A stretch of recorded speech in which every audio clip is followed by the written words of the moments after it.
అందరికీ నమస్కారం. ఈరోజు వీడియోలో మనం వినబోయే కథ ఏంటో తెలుసుకునే ముందు, కొత్తగా ఎవరైనా మన ఛానల్ చూస్తున్నట్లయితే తప్పకుండా ఒక లైక్ చేసి ఛానల్‌ని సబ్స్క్రైబ్ చేసుకోండి. ఇక కథలోకి వెళ్తే, "అమ్మా, పెళ్ళికొడుకు ఫోటో ఉందా నీ దగ్గర? ఎక్కడ పెట్టావు?" ఫ్రెష్ అయ్యి రాగానే అడిగింది రామలక్ష్మి. "పెళ్ళికొడుకు ఫోటోనా?" చేస్తున్న పని ఆపేసి అడిగింది స్వర్ణ. "అదేంటమ్మా, పెళ్లి చూపులన్నారు కదా! కనీసం పెళ్ళికొడుకు ఫోటో కూడా ఇవ్వలేదా?" ఆశ్చర్యం ఉంది ఆమె గొంతులో. "మీ నాన్న ఏమీ ఇవ్వలేదే. నేను అడగలేదు. రాత్రికొస్తారు కదా, అడుగుదాంలే.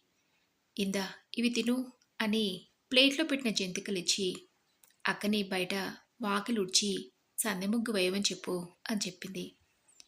పెళ్ళికొడుకు ఫోటో చూడాలని ఎగ్జైటెడ్గా వచ్చిన రామలక్ష్మి ఉసురుమంటూ వెనక గదిలోకి వెళ్ళింది తన అక్కతో మాట్లాడడానికి.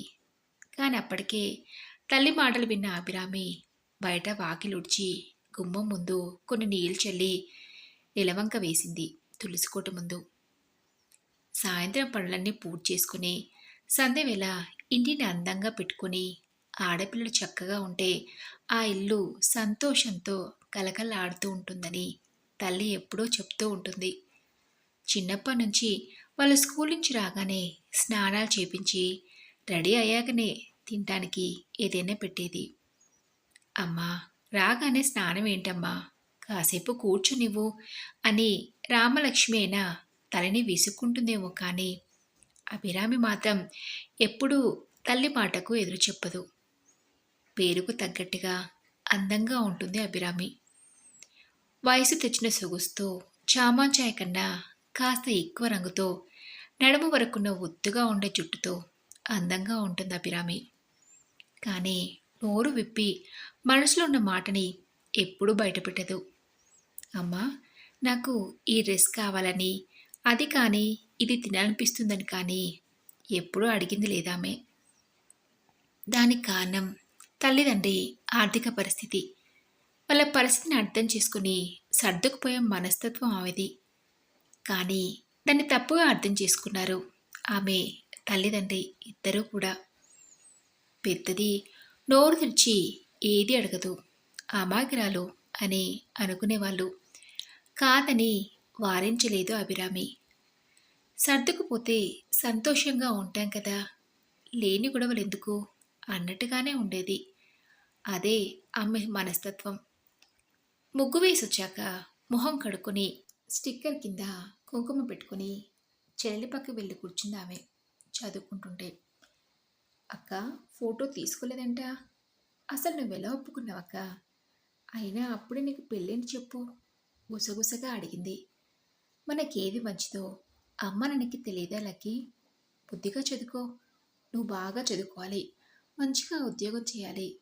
నీ దృష్టి చదువు మీదనే ఉండాలి. అమ్మా నాన్నని బాగా చూసుకోవాలి" అని తన దూరంలో తను చెప్పుకుంటూ వెళ్ళిపోతుంటే, "అక్క, అప్పుడే నాకు అప్పగింతలు పెడుతున్నావేంటి? నీ పెళ్ళి ఇంకా కుదరలేదు కదా. పెళ్ళి వాళ్ళు రావాలి, వాళ్ళకి నువ్వు నచ్చాలి. తర్వాత నాన్న ఇచ్చే కట్నం నచ్చాలి. అప్పుడు పెళ్లి గురించి ఆలోచించి ముహూర్తం పెట్టేస్తారు. అప్పుడు పెళ్ళి తర్వాత అప్పగింతలు అప్పగించు" అని అక్క మొహం ఒకసారి చూసి, "నువ్వు నచ్చకుండా ఉండవులే కానీ వాళ్ళకి నీతో పాటు కట్నం కూడా నచ్చాలి కదా. అసలే పెళ్లి కొడుకు పెద్ద ఉద్యోగం చేస్తున్నాడంట. అలా అయితే ఎక్కువ కట్నమే అడుగుతారు కదా. నాకు ఎగ్జామ్ ఫీజు కట్టడానికి నేను నాన్నని 10 సార్లు అడగాలి. అలాంటిది ఇప్పుడు వాళ్ళకి కట్నం ఇవ్వాలంటే ఎక్కడి నుంచి తెస్తారు" అని దిగులుగా చెప్పింది. అభిరామ్ మొహం మాడిపోయింది. నిజమే, ఇప్పుడు పెళ్ళంటే కట్నం అడుగుతారు కదా.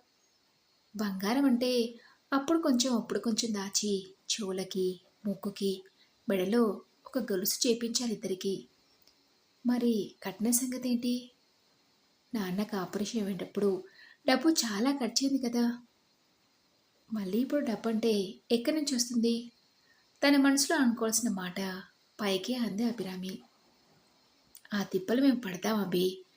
అయినా మీ పెళ్లి కోసమని కొంత జమ చేస్తూనే వచ్చాం మేము. ఇంకా పడితే ఎక్కడైనా అప్పు తెస్తాం కానీ నువ్వు అలా దిగులుగా ఉండకు. దీపాలు పెట్టేవేళ అలా ఉంటే ఇంటికి మంచిది కాదు. అభి మాటలు విన్న స్వర్ణ కసిరింది. తల్లి మాటలతో తన మొహంలో దిగులు మాయం చేసి నవ్వుతూ చూసింది, కానీ ఆమె మనసులో ఆలోచన మాత్రం దూరం అవ్వలేదు. కట్నం వాళ్ళు ఎంత అడుగుతారో, తండ్రి ఎంత కష్టపడతారో అన్న భయం ఆమెది. అంతలోనే ఈ పెళ్ళి కుదరకపోతే బాగుండు, నేను వాళ్ళకి నచ్చిపోతే బాగుండు, నాన్న కష్టపడే అవసరం ఉండదు, కొన్ని రోజులు ఆగితే నేను మిషన్ నేర్చుకుని ఎంతో కొంత సహాయం చేయవచ్చని పిచ్చిగా మనసులో అనుకుంది. ఆ పైవాడి నిర్ణయం తెలియక, రే రఘు, రేపు సెలవు పెట్టరా, ఫోటో చూసి అమ్మాయి నచ్చిందని చెప్పావు కదా, వాళ్ళు రేపు రమ్మని కబురు చేశారు, ఉదయం పెళ్లి చూపులకు వెళ్ళాం, తులసి కొడుక్కి చెప్పింది. నిజమా అమ్మా, వాళ్ళు రమ్మని చెప్పారా? ఒకంత సంతోషం ఉంది రఘు గొంతులో. రఘునందన్ వయసు 25 సంవత్సరం అయింది ఉద్యోగం వచ్చి. 6 నెలల క్రితం పెళ్లి చేయాలని ఇంట్లో మాటలు జరిగితే పెళ్లికి సిద్ధపడ్డాడు. కొన్ని ఫోటోలు చూశాడు, కానీ వాళ్ళ జాయింట్ ఫ్యామిలీ అని తెలిసి ఎవరూ ముందుకు రావటం లేదు. ఈ రోజుల్లో ఉమ్మడి కుటుంబాలకి ఎవరు సిద్ధంగా లేరు. మొగుడు పెళ్ళాం పుడితే వాళ్ళ పిల్లలు మాత్రమే ఉండాలనుకుంటున్నారు. అలాంటిది మాది జాయింట్ ఫ్యామిలీ, మేము ఎప్పటికీ అలానే ఉంటామంటే ఎవరు ముందుకు వస్తారు? చాలా వరకు మాటల వరకే ఆగిపోయాయి. ఒక 2 చూపుల వరకు వెళ్ళినా ఆ తర్వాత సెట్ అవ్వలేదు. అభిరామి ఫోటో చూడగానే రఘుకి బాగా నచ్చేసింది. చూడటానికి చిన్నపిల్ల కనిపిస్తున్నా ఆమె కల్లో కనిపించే అమాయకత్వం బాగా నచ్చింది రఘుకి. ఆ సంబంధం కుడితే బాగుండని మనసులో గట్టిగా అనుకున్నాడు. ఇప్పుడు తల్లి వాళ్ళ చూపులకు రమ్మనని చెప్పడంతో సంతోషం ఎక్కువైంది. నిజంగానే రమ్మని చెప్పారు. పిల్ల తండ్రికి 2 ఆడపిల్లలే అంట. ఏదో మిల్లో చిన్న ఉద్యోగం చేస్తున్నంట. కట్నం అది ఎక్కువ ఇచ్చుకోవాలని చెప్పాడు పేరయ్య. కట్నం ఇచ్చి పెద్దింటి నుంచి వచ్చే కోడలు ఎవ్వరూ ఉమ్మడి కుటుంబంలో ఉండడానికి ఇష్టపడలేదు కదరా, అందుకే నేను ఒప్పుకున్నాను. వాళ్ళకి చెప్తే వాళ్ళు కూడా ఒప్పుకున్నారంట. పైగా పిల్ల మెతకంట, అందరిలో ఉంటే మాకు దిగులు ఉండదని ఆ పిల్ల తన్ని చెప్పాడంట. రేపు ఉదయం 10 తర్వాత బాగుంది, అందరం వెళ్దాం అని చెప్పింది. నాకు కుదరదమ్మా, నాకు సెలవు ఇవ్వరు, మీరు వెళ్ళొచ్చేయండి అని చెప్పాడు తులసి పెద్ద కొడుకు ప్రభాకర్. ఏరా, మీ సేటు ఒక్కరోజు కూడా సెలవివ్వడా? ఇంటికి పెద్ద కొడుకువి, నువ్వు రాకపోతే ఎలా? తండ్రి వాసుదేవ్ నిలదీశాడు. అది కాదు నాన్న, సీజన్ కదా, షాప్లో నేను లేకపోతే నానాయాగి చేస్తాడు. పైగా స్టాక్ వస్తుంది ఈరోజు.